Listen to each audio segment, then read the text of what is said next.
Good evening and welcome to the Thursday evening weekly webinar. This week's topic is horses in conflict. I'm delighted to introduce our presenters, Doug Smith, Leader of Equine within RDA, and Jamie Ball, CEO of the Armed Forces Equine Charity. I'll head straight over to Jamie. Thank you very much indeed, and good evening, everybody. It's a real honour to be invited by the RDA to give a short presentation about horses in conflict.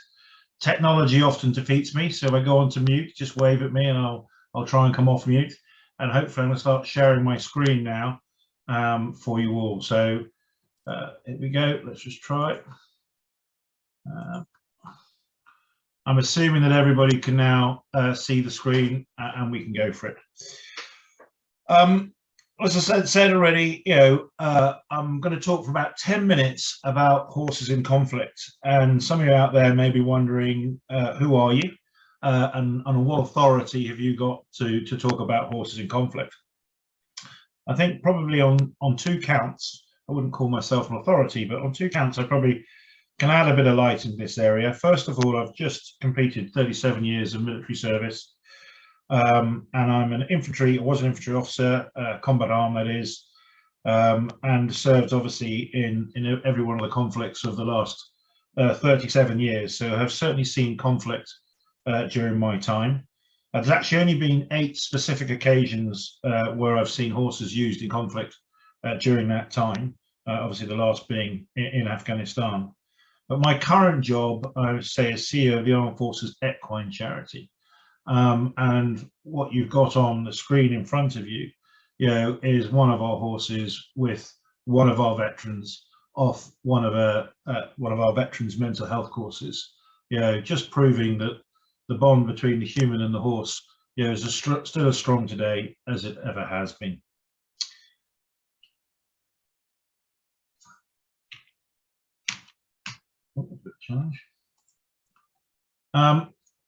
Okay, so the slide you're looking up now, hopefully, is a slide that shows some of the British military doctrine. And you're thinking, oh, now's the time to go to sleep. He's going to be talking about military doctrine. Well, you can trace use of horses back to the battles of Eurasia 5,000 years ago. And over that time, as you can imagine, there has been many theories about warfare and the fundamentals or the fundamentals of fighting power. But it was Napoleon Bonaparte who said, in war, the moral is to the physical and to the conceptual as 3 is to 1. And this is current military doctrine that still exists today. And as an ex-soldier, I would say that I fully subscribe to what Napoleon said and what this slide depicts. Now, for many of us, we can probably think about the physical contribution that horses have made to conflict. Some will think about some of the conceptual developments that have arisen in warfare as a result of horses. As we are all, I assume, very much focused on our horses, it is perhaps the contribution to the moral component that I'm going to suggest tonight has been the biggest contribution of horses in conflict. And I'm going to use World War I as the lens in which to look through. I'm not going to try and cover 5,000 years in 10 minutes, but I'm going to learn use World War I. And just to put that in perspective, I think many of you will realize that 10 million men and women lost their lives during the conflict from 1914 to 1918. Probably less well known is that about estimated 8 million horses perished during that same period. Of this 8 million horses, 3/4 of them died from the extreme conditions under which they worked. So let's start looking at the road to war, or the journey to the front line for those horses. With the outbreak of war in July 1914, the British Army had approximately 25,000 horses. We believed the war was going to be short in duration. However, we needed another 115,000 were purchased using compulsory purchase orders under the horse mobilization scheme. That's the center part of the slide you're viewing. However, the war dragged on. The increasing need for more animals prompted the British Remount Department, that's the cat badge on the left-hand side of the slide, to expand their search to look overseas. Most notably, we looked at Canada, USA, Australia, and Argentina. Over the course of the war, between 500 and 1,000 horses were shipped to Europe every day. A costly enterprise, clearly filled with risk and the danger of the ships, being sunk by German submarines. When they landed in the UK, they would go to the remount depots. Here, they were trained to perform specific tasks. They could be a combat role, in other words, those who posed with and killed the enemy. Heavy draft horses, for example, were used on the larger guns and heavier wagons pulled by the artillery. The lighter draft mules could go to the lighter guns in a combat support role. And other horses were used in the combat service support role, carrying ammunition supplies. Clearly, for the cavalry and for the officers fighting, the riding horses were assigned in that direction. So having come to UK, been married up with kit and equipment or trained to work with the kit and equipment they're going to fight with, they were then shipped over to Europe to marry up with their new owners. This is where the bond between the human and the horse first started, as it got to front line. And some of you may be familiar with various war artists. One war artist that I'm particularly impressed with is an Italian who comes from Naples, actually, Chevalier Fortunio Montano. I probably got that wrong in terms of how I'm announcing him. But what he did, he painted some amazing pictures of World War I trench warfare. And he did a whole wide range of subjects. But the picture you're seeing on the right there is one of his, and it was called Goodbye, Old Man. And for me, it's an incredibly powerful illustration of the bond and love that a soldier has for his dying horse. Interesting enough, that painting was used for fundraising during World War I, by the Blue Cross, which is an animal charity, which contributed greatly to improving the welfare of horses serving in the war, and still, I believe, contributes to helping horses today. So let's have a look at the physical component then of horses, contribution to conflict. As we said, horses were almost used in every role, the combat support and combat service support roles. And the photo on the left, it captures the pack horses in a combat support role, carrying rations, munitions, and other supplies for the soldiers in the trenches and on the front lines. Rather than hear words from me, but perhaps we should hear the words of veterinary surgeon, Lieutenant Colonel David Sobey Tablin, who used these words when his book, The Horse in War, which was published in 1923. Nothing more distressing could be witnessed than a concentration of transport animals during wet conditions, in fields where the mud was over their knees and hocks. Horses were wet and cold for months at a time. Grooming was out of the question, and where overhead hay net lines were not brought into use, the hay was trampled into the mud. Under these conditions, debilitated horses were propped up by the mud and died on their feet. The terrain over which the horses travelled can only be described as a quagmire. Horses became mired so much, to such an extent, that it was a case of being humane to destroy them, or it was impossible to extricate any horses without riding 3 or more into such perilous conditions. This tragedy, was witnessed and by General Jack Seeley on his horse. Many of you will have heard about his famous horse, Warrior. And it was at Passchendaele that his Warrior sank into the mud up to his girth and was luckily pulled out by 3 other horses that were surrounding him.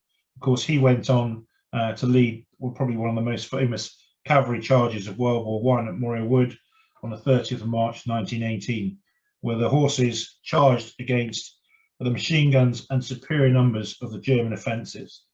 Both men and horses of that charge suffered terribly, but they took the wood and the Germans were advanced, was halted. And General Seeley described his horse's bravery, that's Warrior's bravery, in the following manner. He was determined to go forward, and with a great leap started off. All sensation of fear had vanished from him as he galloped on at racing speed. There was a hail of bullets from the enemy as we crossed the intervening space and mounted the hill, but Warrior cared for nothing. Just one example of how brave those horses were. I'll go to the next slide now and just talk about Sybil. A depressing slide to see a slide like that, but all these photographs I picked off the web to bring through some of the points. Most of us think about the kinetic losses, in other words, the bullets, etc., that hit horses. And yes, they were significant in the war. Say, for example, at the Battle of Verdun in 1916, 7,000 horses were killed by long-range shelling on both sides, including 97 killed by a single shot from a French artillery gun. But it's also the non-kinetic losses.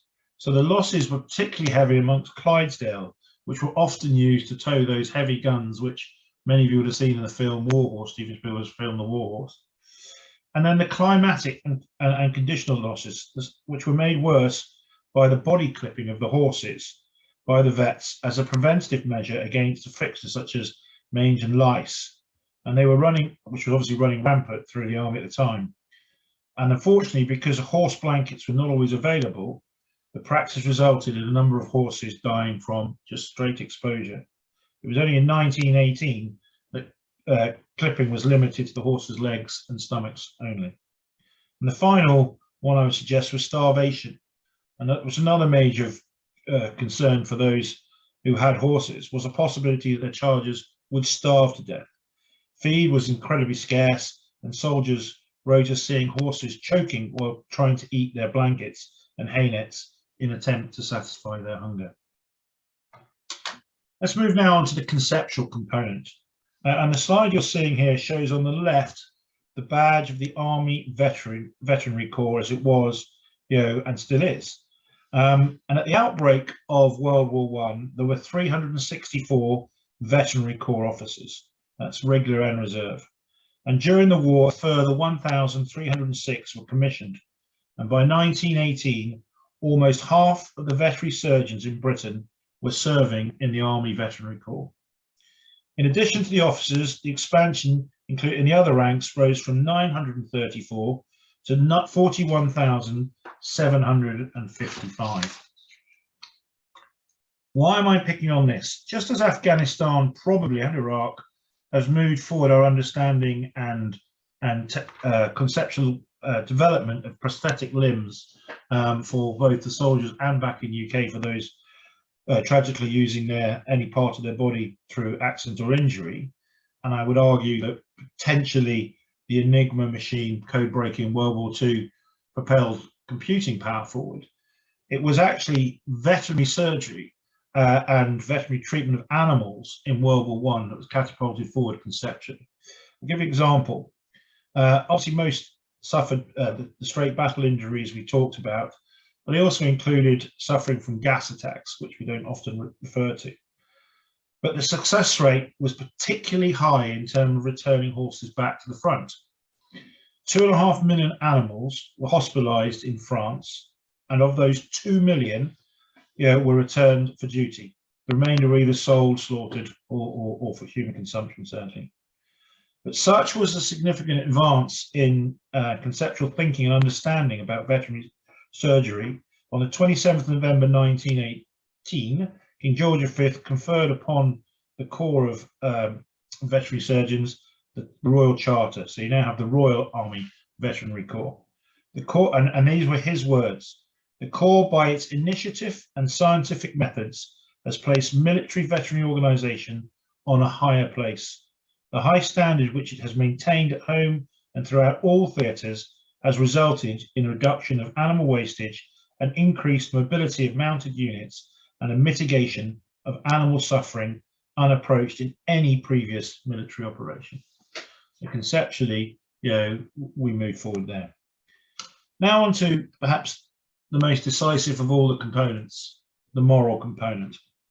With such a loss and such strong bonds being forged between human and equines, it wasn't long before soldiers were doing all they could to save those they loved, and on many occasions this could result in the loss of their own lives. For most part, the men were simply helpless when it came to protecting the horses against shellfire. But if you look on the right-hand side, you'll see that they've actually dug dugouts of timber and sandbags and earth to protect not only the soldiers themselves, but the horses. So this is what they started to do. Gas masks, the one on the left-hand side, were issued for horses, but they did sadly prove so cumbersome to put on that they were largely ineffective. In the end, the only course of action really was to shoo the horses away to flee the clouds of gas. Sadly, many a soldier died in trying to flee those horses away. So, horses on the Western Front, and this is perhaps the two photographs I thought that really played to that moral component.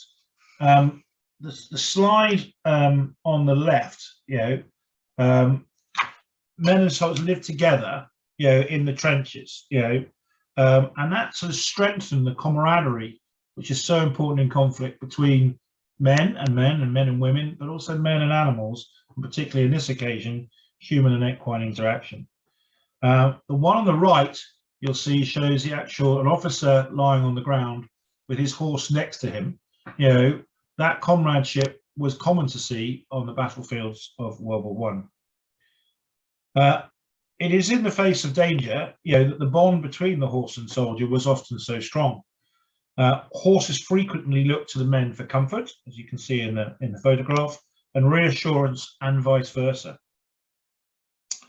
One private soldier memoir reads as follows: "When I decided to stay, there was still a lot of shelling going on, and I tried to get my horses to follow the other horses, but he would not leave. 2 or 3 times I led him a short way, and when I turned to go back, he would follow me, like a dog would do. At last, I got a piece of stick, I gave him a couple of slaps, and he walked away. When one realizes that a horse is terrified of shellfire, they must have a lot of confidence in a man, or whatever feeling you want to call it. Guess it was mutual, and we did not want to be parted." What a powerful little phrase for a private soldier there. The trust in the horses showed in the men was justified by extraordinary lengths taken by many soldiers to ensure their safe and well-being. I'm now going to read a little bit from a gunner from the Royal Horse Artillery about a man who lost his life for his horse. "In one of those desperate attacks, a party of ours was nearly cut off and had to retreat in hot haste.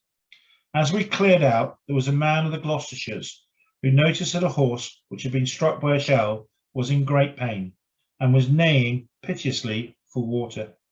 There was none about, and with the Germans closing in, it was much as a man's life was worth to stay another minute. This brave chap knew that this was as well as anyone else, but he wanted to make the poor animal comfortable before he cleared off. So he hunted around until he found water. We had to retire, and I did not know what happened to him until the next day. When we retook the position, I found the Gloucester lad and the horse both dead."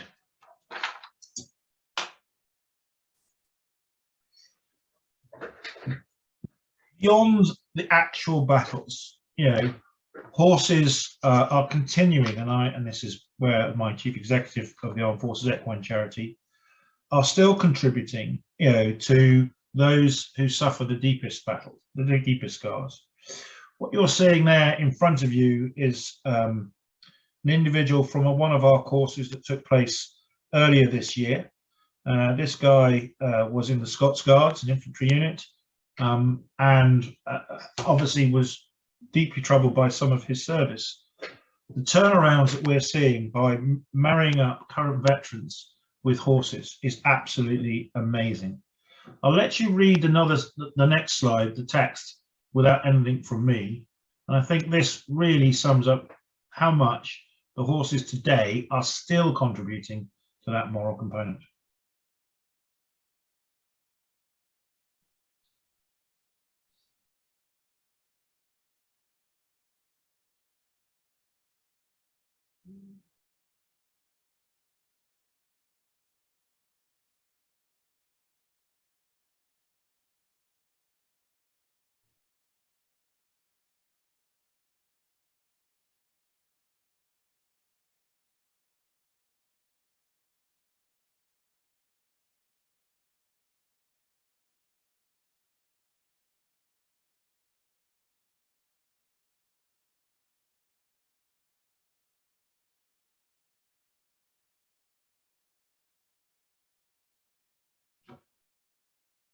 I'm hoping I've given you enough time to read that one. My final slide, and again, this is from another veteran who did a course just last month. The point of this slide is the veteran Chris on the right-hand side there never had come across horses before. This was his first interaction with a horse. His words are on the right-hand side, which shows, but what is significant about this, and people who study PTSD will know that people with PTSD tend not to like to look at anybody in the eyes, no eye contact. Just look at the connection there between the horse on the left and Chris on the right after less than a week. Just shows a significant turnaround. And this is my link slide to Doug, because actually let's talk about the horses themselves. Horses suffer PTSD. Now that horse, Soldier Schumer here, is called Petey because he was a horse that was used in riot control and was crushed by a bus himself. As a result of that, he was no longer fit for service in riot control, as you can imagine. He came to us, and now he is one of our best horses at assisting veterans and young children. So I will conclude with my contention I started with, that yes, the 8 million horses that died during World War I made vital contribution to the physical and conceptual components. But for me, and for those still serving, they play the most vital contribution to our moral component. Thank you, and over to you, Doug. Thank you, Jamie. That's fascinating. And we spoke about your three components, and I absolutely agree with that. And I can absolutely relate to it as my time as a mounted policeman, but also see how this can come across into RDA. Now, I'm going to share my screen now. If I can get it to work.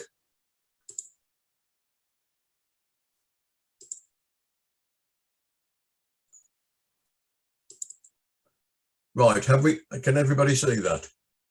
Right, okay, get rid of that. Right, I can hear you thinking Smithy's totally lost the plot. Why am I showing you two pieces of ancient text? Well, this is a thing called the Kikuli text. Now, it's my contention that horses haven't changed. It's the world around them that's changed. And quite about 20 odd years ago, I was doing a paper for my degree, and it was about feeding. And this is the time when Sarah Pilliner was the guru of modern horse feeding and exercise, etc. So I did some research and found this thing called the Kikuli text, which did a very similar thing. It looked at feeding and work regimes. And in 1990, the University of Western Australia took 10 horses and fed them and worked them according to this text, and produced 10 very fit and healthy horses. But the Kikuli text was written in the 15th century BC by the horse master of the Hittite Empire concerning the training and usage of chariot horses. So it just proves to me that nothing has really changed.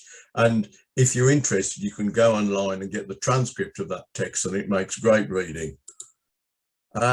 Now, legacies. What are the legacies from the military and horses in conflict? Here's just three. Mounting from the near side. I'm sure we're all aware of that. You swing your leg over so you can avoid the sword. Now, just as a practical note, you will observe that when we see cavalry officers drawing their sword in ceremonial circumstances, they reach across in front of them and draw it like that.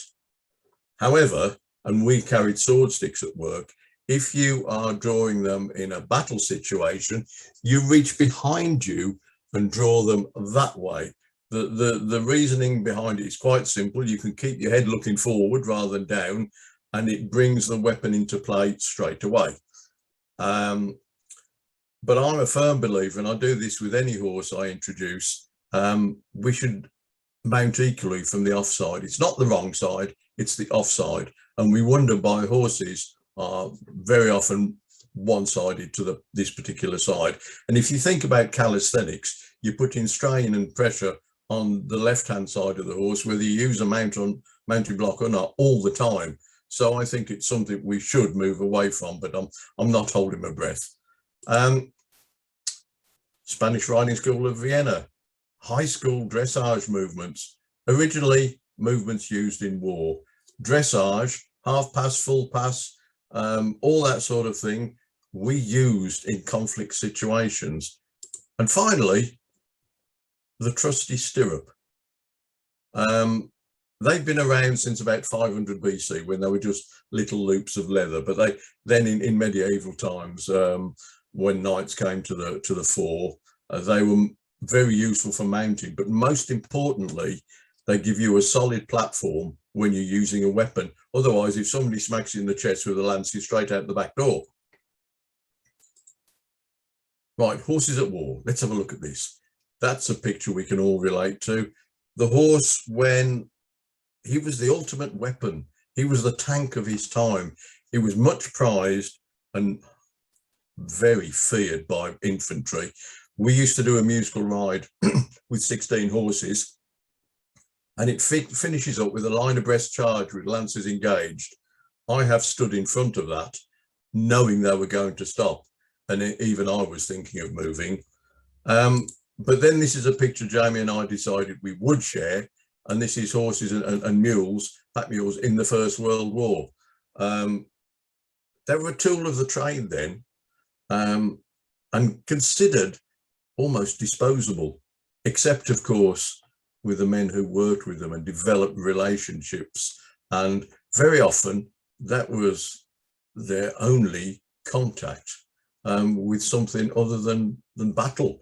So I can understand why these bonds occurred and why so many soldiers lost their lives trying to save horses. And we all know that if the stables are on fire, the dozy blooming horses will run back in even after we've turned them out, because that's how they are. Now, moving on, non-military conflict. I was 21 years a mounted policeman, which was the highlight of my life. And the best thing about that job was they paid me to do it. I did all sorts of things, escorted the Queen, did all sorts of fabulous jobs, but conflict is what we were trained for. And that's what the horses were trained for. So if you look here, this is going back to 1977, Wolves, Chelsea, I think it was. And you'll see there, my horse is just getting up, having fallen round that bollard. Very luckily, we missed it. I went in to break up a fight, and one of the protagonists was a trainee farrier who knew a bit about horses, swung on the bridle, stopped the back end, and down we went. I did catch up with him later and remonstrated with him, shall we say. But you could see in those days, no protective gear for the horse. I'm wearing a bog standard flat cap, exactly the same as the guys driving the Pandas. Right, let's move on a bit. The famous Blues Leeds riot on the 11th of May 1985.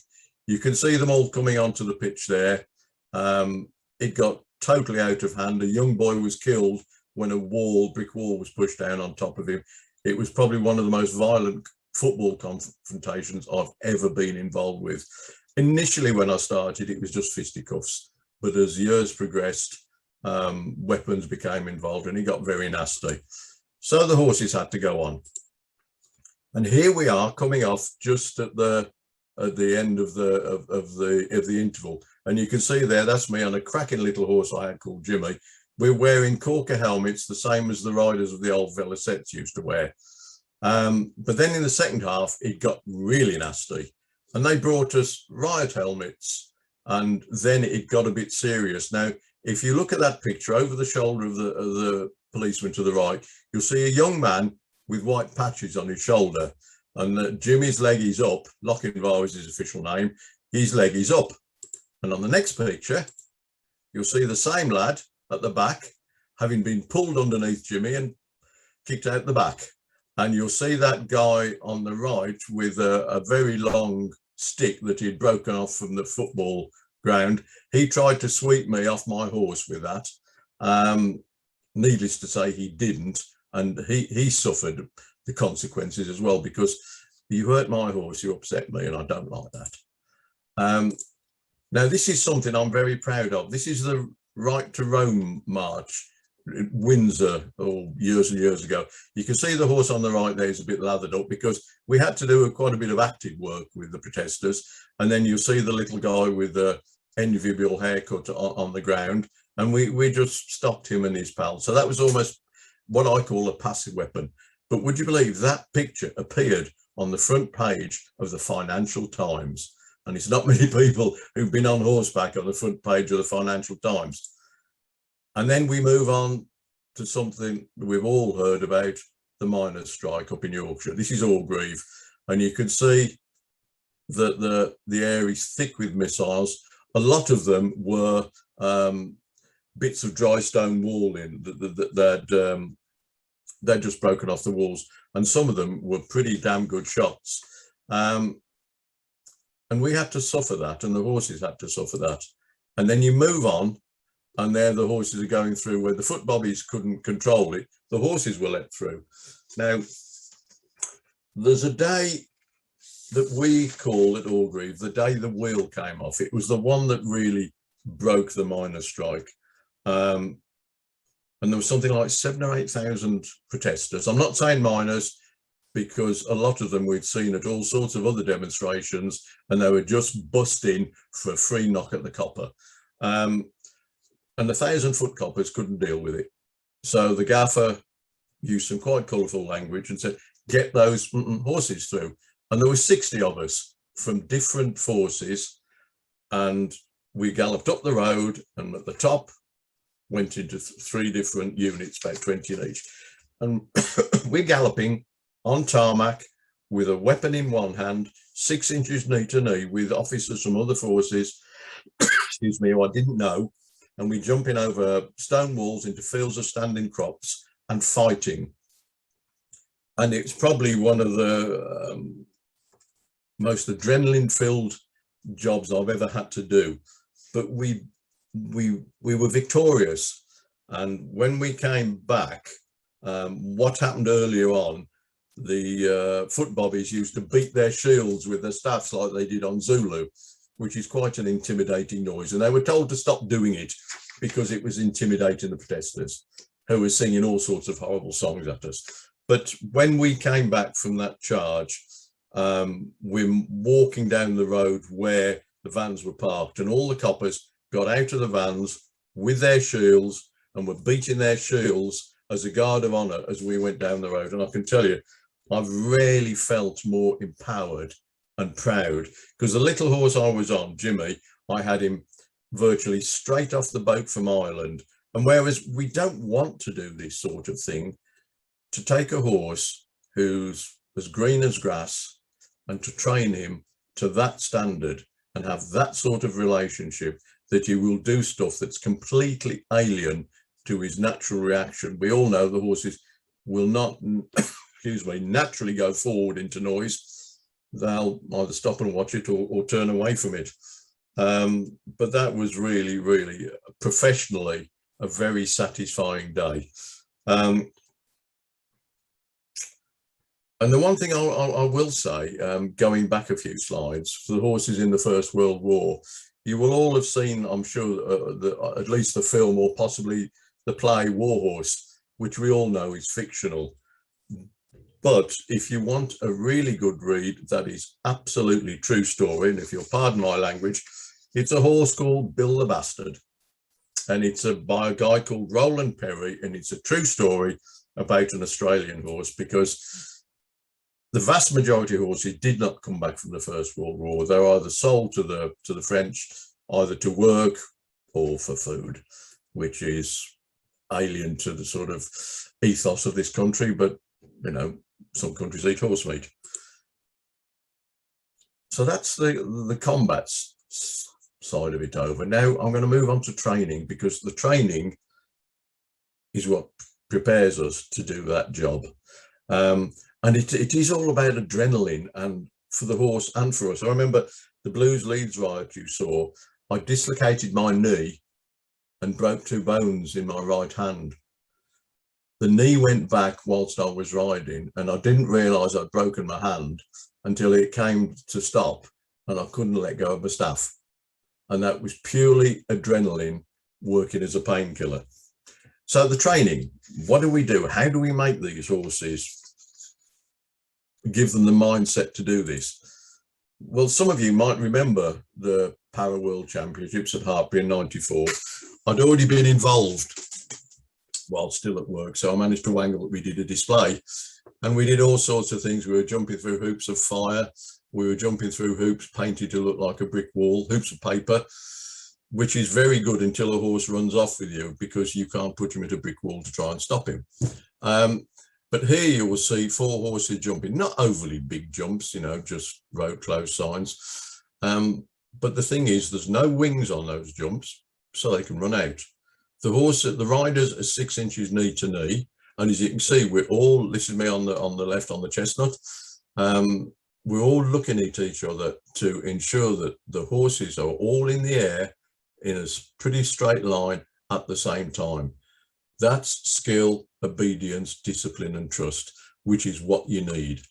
And then moving forward, actually way back in time, because I'm wearing a flat cap there, so that must be late 70s. This was a competition we were doing, and you can see there's the dummy lying on the floor there. It's not a mounted man drunk. And you had to step over the dummy onto the seesaw, and then you go over the point of balance and down the other side, and you're supposed to do it, you know, fully under control and calmly. He did it very calmly, that horse, a horse called Grey Don. But as you can see, the crafty little sod has snuck his near hind off the ramp. But we got far enough across to get good marks. Now this, I'm sorry, is just a bit of pure indulgence for me. These are 3 horses I had at work. The one on the right, as you look at it, little Jimmy, he's the one that from the Blues Leads. To put it in perspective, he's 16-1. The one next to him, Quaver, those of you that do the show jumping know that the cup for the grade 3 show jumping is called the 435 Quaver Cup. That is horse 435 Quaver, nicknamed Tom. He was half Hanoverian, half Irish draft, and he got the best of both. Look at the look on his face. I defy you to frighten that horse. He was the bravest, boldest horse I've ever had. In fact, one of the first jobs I did with him was a full-up military parade. So he got a 50-strong band up his backside, didn't turn a hair. Then we went to West Bromwich Albion, and we had quite a hairy match, and we had to get stuck in. Never turned a hair. But the problem arose when I went to do West Bromwich Carnival, and I'm there with my helmet and plume and my lance and the band behind him. Nothing bothered him. We turned onto West Bromwich High Street, and the crowd started applauding and clapping. I had the devil's own job to stop him turning onto the pavement to sort them out, because that's what he thought he should be doing. And the brown horse that I'm sitting on, 472 Zephyr, known as Spider, he's the biggest police horse I ever had. He was a true 18-hander. Tom in the middle is about 17-1. He's the horse that broke my back. I was riding him out under escort as a young horse, and 2 curtain-sided lorries were racing each other, and they came round the bend at about 50 miles an hour straight at him. And from his perspective, he didn't know that they were going to carry on round the bend, and it was just too much for him. And he turned himself inside out and said, basically, if you're stopping on your own, Dad. And he dropped me from that height with the base of my spine on the curb. And that works every time, double fracture. And I didn't know I was going to walk again. I found out very quickly, actually, that I would. But RDA was my saviour. And this is why, as you all know, I'll devote endless time to RDA. Right, now, I can hear you thinking, ladies and gentlemen, this is all very interesting, but what on earth is the relevance to RDA? And I can understand that, because it isn't immediately obvious. But what I would suggest is the level of training, trust, confidence, and discipline is just what we need from our RDA equines. If they're bothered by anything, they should look to us for support and guidance. And this is where training rather than schooling comes to the fore. The two obviously must go hand in glove, but with my police horses, I used to do a lot of work on the ground with them. I played in various bands. So I used to take my side drum to work and march around the school playing the side drum. And Tom, the one in the middle there, he got that fed up of it. He used to come and put his nose on the skin to stop me playing. That's how bothered he was by the sound. He was just irritated by it. And I just firmly believe, and we can't turn our RDA equines into brain dead automatons. It's not good for them. It's not good for the participants, and it's not good for us volunteers. So what I've shown you is a bit extreme, because for most people, horses are a hobby. For some people, it's their livelihood. For me, it was my life that depended on my horse. I've been bricked, bottled, dragged to the ground, attacked with knives, attacked with a machete, and we had to deal with that on horseback. And I do firmly believe that the training and the attitude that we engendered in our horses is perfect for what RDA needs. And now I'll shut up. Thanks, Doug. Thank you very much, Jamie. Absolutely riveting webinar, I have to say. I found it absolutely fascinating. So thank you both very much. I'm just going to check. Don't think we've had any questions. We had one, but Jamie's very kindly answered it from Sarah Healing at Pennywells. So if that's all, I will say a huge thank you for Jamie and Doug for giving up their Thursday evening. And just to let everyone know, the recording of this webinar will be available on YouTube shortly. Okay, thanks very much, everyone. Bye.